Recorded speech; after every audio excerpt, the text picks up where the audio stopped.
Welcome back. We are lucky enough to have our first TUI catch-up of the season.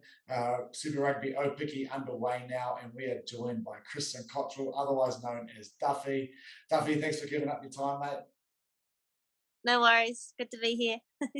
Hey, look, first Super Rugby cap last night. How was it running out there off the bench? Got about 10 minutes or so. What was that feeling like running out? Oh, I was just so excited. It's been ages and we've been cooped up in our hotel for ages. So it was just nice to get out there and the vibe within the girls, like we celebrated everything and I just wanted to be a part of it. So it was really exciting. Yeah, it was awesome to see you obviously get your opportunity, and you were a late call up to the Blue squad. Talk to us about that. So you sort of work in day to day, and then you get a call up and say, "Hey, come join our bubble. We need you." Yeah. So like the process was we kind of picked, we nominated ourselves to be a part of this Super Rugby Opiki. Unfortunately I didn't get picked in kind of the first draft. So I was a little bit gutted, but I kept training over summer and there's always a potential that injuries would happen within all of the teams and that, we could get called in. And so I was 2 weeks before the competition started, I got a text message saying, "Hey, are you still, interested?" And I was like, "Hell yeah, I am." So it was, days later, I was up in Auckland for like the third camp that they had. So it was really I was grateful to still be a part of it. So, yeah, I mean, it's awesome for you, someone like yourself who's been playing, women's rugby now for a long time. Made your debut for the Tuis when you were 15. I won't mention exactly how many years ago that was, but a few years ago now. Is Super Rugby, when you were growing up playing, was that something you thought you could aspire to, or is this kind of taking you by a bit of surprise that we're now here in women's rugby? Yeah, I think it was a surprise. Like growing up, like I didn't really know any women's like teams or players until I started when I was like 13 playing club rugby for Taradale. So like I would have never thought that like I'd be playing in a super rugby match. I used to watch Carlos Spencer and all those fellas, and it was really cool. And it wasn't until a little bit older that I realised there was a Black Ferns, which was the New Zealand team and stuff like that. But the pathway was just club FBC and then straight into it. So to have another step in between is going to be really awesome for the girls here now, but also the younger ones coming through. They can see a lot more rugby, get to know it, get to know all the girls, and kind of aspire to be a part of these teams to make that next step up into the Black Ferns. So it's a really cool stage.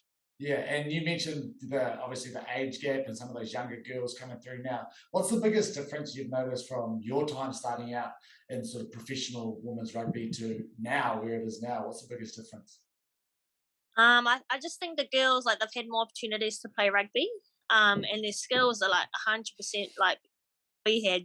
Like there might have been two or three girls in your team that were pretty good and they were your standouts. Where now the whole team like can pass the ball further than like 5 meters and it gets to the hands, and everyone's bigger and stronger and faster now because they've got support, and the girls are motivated because they've got more goals and aspirations to do better. And there's just a whole lot more support behind the girls, from high school age upwards, pushing to be better rugby players. So that's probably the biggest difference that I've seen. Yeah, the fact, I mean, we've got four Super Rugby Opiki teams with 24 girls, plus girls obviously not being named and saying that's a great pool of rugby talent coming through. Talk to us about your bubble. Obviously, you guys are all in Taupo at the moment, all four teams, but each at a different motel. What do you guys get up to? What's the sort of day-to-day tricks for you guys? Yeah, so like with the Blues, like we've had a bit of an up and down time. So half of our girls didn't come down on the first day; they were stuck with COVID up in Auckland. So that's been a bit hard, and trying to integrate them back in and stuff like that. So it's been a bit tough, and we've had to try and keep our distance for the first week. So we're in little mini like micro bubbles of about 8. So we'd have separate bands. We'd go to breakfast and lunch and dinner at different times, and like do our recovery separately. And we've been rack testing every day until recently. It's every second day now, which is good. Give our noses a break. But so it has been a little bit hard, like trying to get to know people because, we trying to eliminate COVID and keep it out of the camp, and we've done pretty well with that. So yeah, so yeah, now we can kind of mix and mingle a bit more, but always wearing our masks and just taking those little precautions to still keep ourselves safe. But yeah, it's been fun. Like this is our view at the moment from my Oh, how balcony, so good. the lake. So that's been cool, and it's been like beautiful weather every day. So that's been nice. But yeah, so we have like trainings, and then we'll go to the river or the lake for a recovery swim, and then we kind of have the afternoons off most of the days just to kind of chill, recover, and go over our game plans and meet up with like the game drivers and other people in the team just to get the clarity. Um, yeah, we've had a day off, which we've just gone and explored and had a picnic with the team at the river, just to connect and relax and kind of let our worries go because it has been quite anxious with COVID happening. So yeah, it's been up and down, but now we played. The girls are hyped and we're like fizzing for another big game on Sunday. Yeah, it must have been tough for you guys. You do all the bubble stuff, you're doing all the testing, and then your game gets cancelled last week. So to finally Yeah. get to run out on the field, that must have been an awesome experience. And what do you sort of take from last night, and what are you looking forward to for Sunday and your second opportunity? Yeah, so like we were just so excited to get out on the field and finally play some footy because a lot of the girls haven't played for ages. But yeah, I think last night like we showed that we're quite dominant in quite a few areas. We've still got a few things to fix up, but with the right game plan, we're really excited to take it to the Chiefs on Sunday and show them what else we can bring and hopefully put a lot of points on them, which will be cool. Yeah, and there's some big names in that Chiefs squad too. Hey, this talk, you said you got afternoons off and you get a little bit of time to yourself. And I was having a little scroll through the Instagram, and I noticed you do a little bit of baking. Is there time for that in your bubble, or what do you get up to at that Well, time off? well, I did do some baking before I came, Yeah. but that lasts well, like a day. Team. So we put an order in, and I made some truffles the other day for the team. So that's still in the freezer, but yeah, I'll get them out tonight for dinner. As a bit of a treat. So yeah, but there's not a lot of.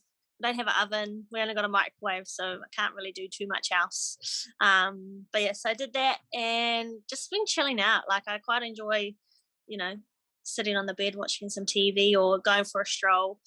But yeah, just catching up with the family as well, video calling them and making sure they're all right, or just catching up with what they've been doing at home, and yeah, just reaching out.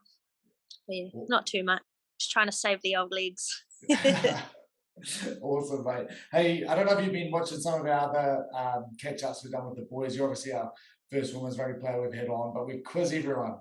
And generally, we quiz them about the team they play for. And it's a bit hard with the Blues because obviously the history of the Blues women's team isn't there at the moment. But I've got one Blues question and a couple of Black Ferns questions for you. So only one of the boys has gone 3 from 3. So here's hoping we can put you on that list, mate. So starting off with the Blues question, the top try scorer for the Blues all time. Oh gosh. Joe Rockethoko. Well, he was up there. I'll give you one more chance. He's played with Joe Rokotoko, but he played on the other side, played on the other wing. Doug Howlett. There you go, Dougie Howlett. Yeah, with the throw. Nice, mate. Yeah, he's up there. He's got 56 in his career, quite a lot. The first international women's game. Do you know what year that was played for New Zealand? 1990 something. Yeah, 1990 something. If you stop at 1990, you get it right. So we'll give you a half a point there. So it was in 1990. I was surprised when I was looking up there because I didn't realise, women's rugby in New Zealand have been going for that long. So that's fantastic. Against the Netherlands, we smoked them 56-0. And then last one here. There's been 7 Women World Cups. How many have New Zealand won? 5. Correct. Bang on. 5. Too easy. 2.5. So that puts you second above most of the boys. Just Brad Weber up the top there. Hey, and before I let you go, Duff, we've got a couple of fan questions that I got in on the Instagram poll, if you don't mind answering those. Growing up, and we've kind of touched on this a little bit, but who were some of the players you looked up to as you were growing up, through your teenage years playing code and probably even a bit past that? Yeah. Yeah, it was like the Carlos Spencers and like Daniel Carter's. The ones that were kicking and the playmakers, because that's my role. So yeah, they were pretty cool. So that's who I really looked up to. Because I didn't really watch or know about women's rugby until later on. Yeah, how good. And then last one here. Any advice for girls playing sort of junior rugby or making that step up to senior rugby? Any advice for them as they make their way through the grades? I think just to keep at it, like have a go. Like it's really fun, like you meet lots of new people, you meet lots of like do lots of new skills, and it can take you quite far. Like you can go all over the country, all over the world, which has been really good. And time clubs pay for it, so it's kind of an inexpensive sport compared to other ones that you know about. As long as you got a mouth guard and your boots, you're away. So, so yeah, no, it's like I love playing rugby and yeah, just the friendships that you make. But yeah, just keep at it and just give it a go. Find your place in the team, and it's for everybody.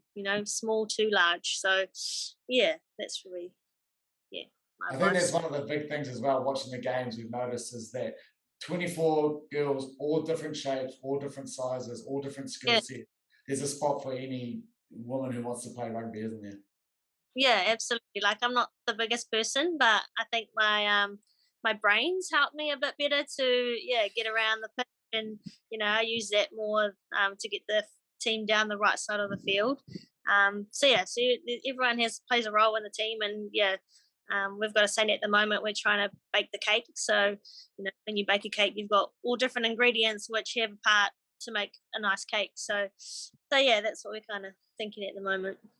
Awesome stuff. Hey, thank you so much for giving up your time. Super stoked for you here back in Hawke's Bay to see you run out for your debut last night, and hopefully we get to see you on Sunday too.